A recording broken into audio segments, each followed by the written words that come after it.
অনেকে আমার নামে অনেক কথা বলেছে। আমি সত্যিকার অর্থে যেটা বলতে চাই, আমি ঢাকা ৮-এই থাকি।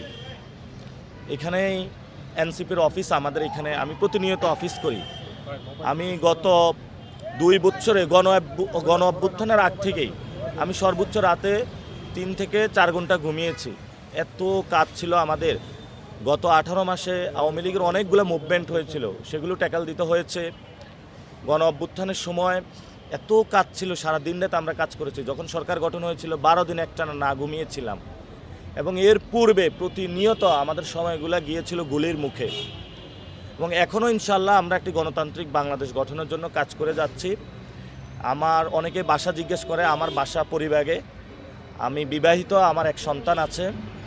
এবং আপনারা তো জানেন আমি ঢাকা ভার্সিটি থেকে পড়াশোনা করছি। এবং আমি এখানে এসেছি ওসমান হাদি ভাইয়ের হত্যাকাণ্ডের বিচার এবং সবাইকে একটা সুস্থ শিক্ষা ব্যবস্থা, একটা স্বাস্থ্য ব্যবস্থা দেওয়ার জন্য। তো আপনারা কারো প্ররোচনায় অথবা কোনো প্রচারণায় বিভ্রান্ত হবেন না। তো আমার তো সব কিছু ইলেকশন কমিশনে দেওয়া আছে, তাহলে আমার বাসাটা খোঁজার মানে কি?